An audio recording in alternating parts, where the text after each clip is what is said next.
For today's task, we're going to do two things. We're going to review some of the stuff that we've learned throughout the first quarter. It's the end of the quarter, a good time to self-reflect and think about what we've done. And we're also going to practice using a screencast to help guide us through tasks to make sure that we're following directions and doing what we're supposed to. So in your Google Classroom, you have a document that says Everything Review First Quarter, and it looks like this.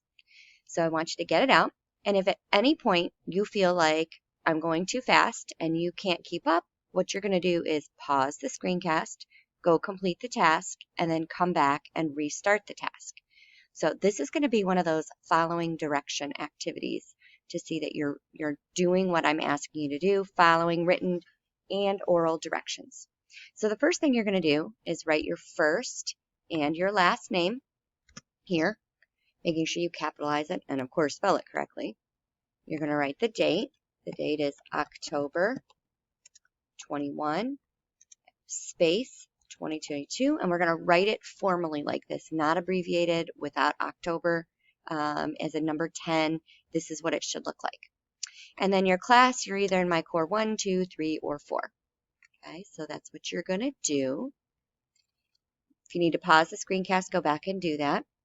And then I'm going to give you some tasks that you can go through and do here. There are some tasks that involve the numbers or the words that are written up here, and then 5 things that you have to do. But you need to listen to the words that I'm saying to make sure that you do the correct thing. So if you need to, you pause the screencast, and then you complete the task, and then you come back and check it. And if you're not sure what to do, you can always rewind the screencast and rewatch it. So I've broken down what we've learned into different categories. We've learned about grammar and mechanics. Mechanics has to do with like editing stuff, punctuation, spelling, writing, and reading.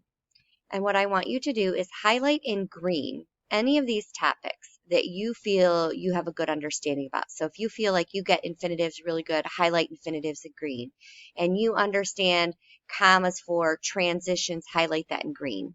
So go through all of these things and tell me which of those do you feel like you feel pretty good about. And then highlight in yellow the topics you want to spend more time learning about. Those are the things we'll spend more time in second quarter doing. Pause the screencast and go complete that task on your document. Now for box number 1, the task is to write the 7 coordinating conjunctions.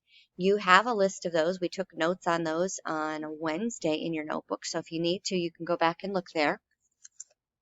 And then I want you to highlight, I don't care what color, but highlight the one that also acts like a preposition that we need to watch out for. Now again, if I'm going too fast, pause the screencast right now. Make sure that you follow the direction for number 1. For task 2, you're going to write and complete this statement here. Zeus was the most important god, so this is a compound sentence. It's got a comma and a conjunction, so you're going to make sure you write a complete sentence after it that tells me why you think Zeus was the most important god, or what he could do as a result of being the most important god. When you are done writing your sentence, I want you to highlight the part that makes it compound. For task 3, you're going to write and complete this statement. Zeus was the most important god, but we've talked about how changing the conjunction changes the meaning of the sentence. After you've written your sentence, I want you to highlight the part of the sentence that makes it compound. For task 4, you're going to write and complete this statement. Zeus was the most important god because. This time I switched it out. We're not using a coordinating conjunction. So I want you to highlight the word that should not have a comma in front of it. We talked about it as a word that a lot of people think is a coordinating conjunction, so they put a comma in front of it, but it is not. You should never put a comma in front of this word when it's in the middle of the sentence. And then for your last task, I want you to write me a thesis statement. A thesis statement is a restatement of the prompt with the answer, plus the 3 topics of your body paragraph. What traits best describe Zeus's disposition? So you're going to restate this answer, and then you're going to give me the 3 traits as your topics for your body paragraph. And then I want you to highlight the topic of body 1 in green, the topic of your body number 2 if you were to write the essay in yellow, and the topic of body 3 in blue. Now, I would anticipate that you need to stop the screencast, rewind it, and go back and check your answer before you submit it. I'm going to guess that that went a little bit fast, so reread it or re-listen to it. When you are all done, make sure you click the Turn In button in Google Classroom. This is a graded task. I want to see that you're following the directions.